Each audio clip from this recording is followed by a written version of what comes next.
It doesn't seem that long ago, but it's been more than a year since we were in our office together. These tables were the centers of discussions about our work, what we could improve on, and how best we could help bicycle retailers tackle the challenges of the day. And then they weren't. SmartEtailing started 100% work from home in 1999, so we're good at that part. But there was something about those impromptu gatherings around our tables and desks that produced creative answers to questions in the moment that we want to recreate virtually. So here's what we're calling up next. A video podcast where we'll circle up and find a fresh take on the challenges of our clients and our industry. Let's see what's up next. So Suzie, we're struggling, a lot of the clients are struggling with inventory. We know supply's tough. Mm-hmm. What are we seeing from the marketing team? Because I know there's retailers who are having success. I mean, I see the sales numbers. What are they leaning on for that if they're not marketing like they usually do? Yeah, the clients that I can think of, are still working on trying to actively train their customers on how they can shop for bikes online, help guide them to the right size, guide them to available inventory, help keep them up to date on what is coming into the store. And then of course is what do you need now that you have a bike, or maybe you've bought a bike in the past year in this crazy rush? How do we make sure that every ride is great, you have what you need, you're well informed on how to care for your bike? So content like that is doing well. A lot of retailers are still sticking with, a weekly email to stay top of mind, keep capturing shoppers' attention, all that good stuff. Ryan, doesn't that lead towards, there's a thing about, we've got all these new cyclists in the market, these new riders, people that have rediscovered being outside and the freedom and all that good stuff. How do we pull that into the equation? I think that's the right question to ask, Mark. And we certainly want to talk about the business aspects, kind of more localized for any one individual business. But we've all invited millions of new people into the sport, and every single business across retail, across the IBD channel, we need to be focused on keeping these riders engaged, because this is a once in a generation moment that we've had.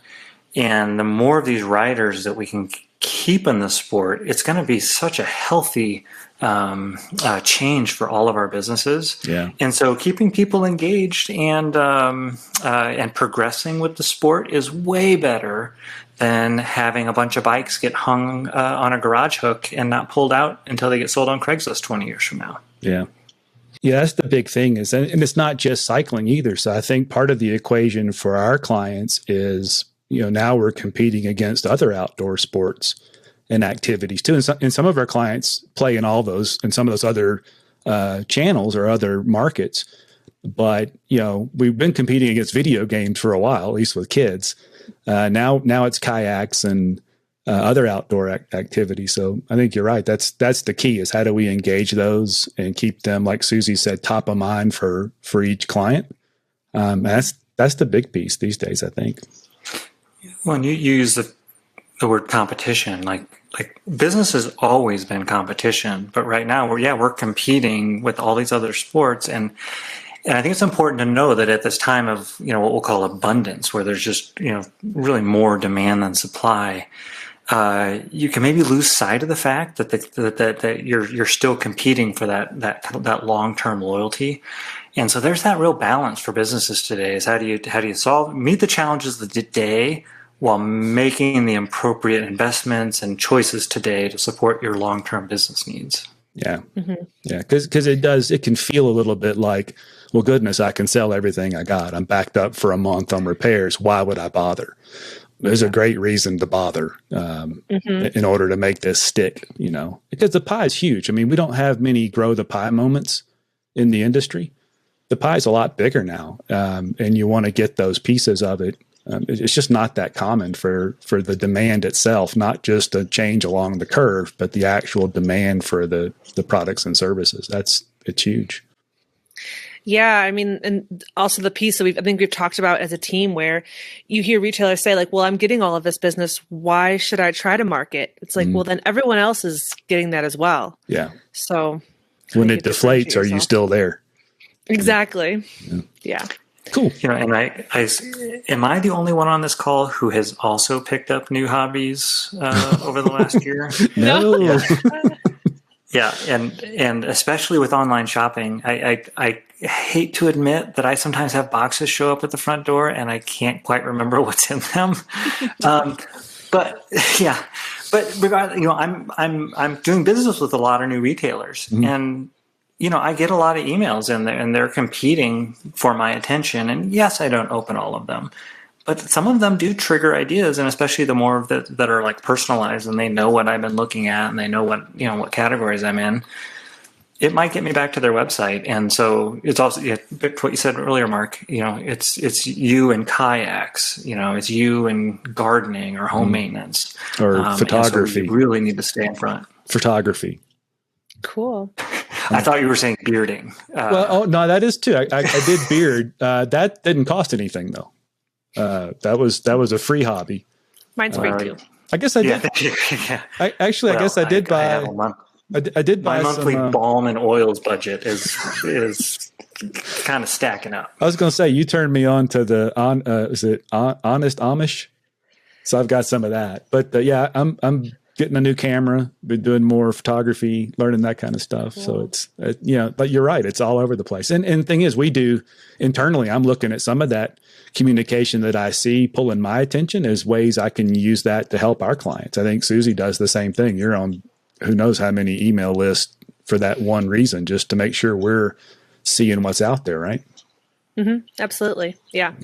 I also love how loyalty marketing is so much more than selling products. Of course, that's the first thing. People want to make sure that they're getting a return on their investment in marketing.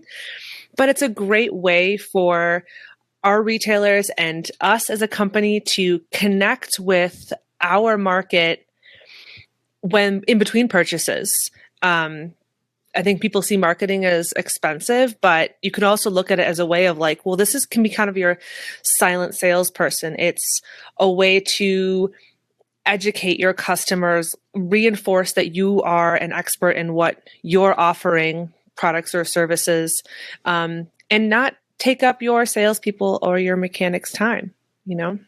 I mean, we know a lot of these new cyclists. They're out there. They're engaging with the sport. They're riding their bike.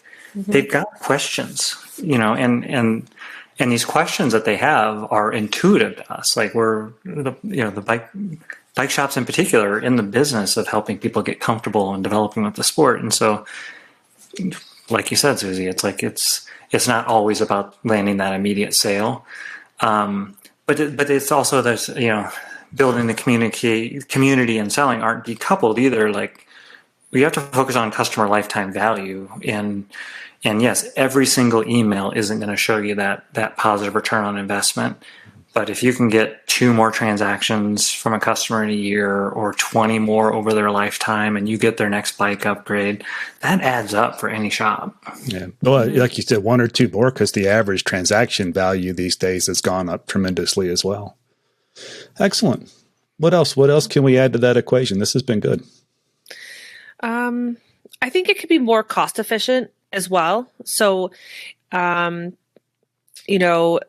to a customer you already have is easier than attracting a new customer. I think that's an important piece. Yeah.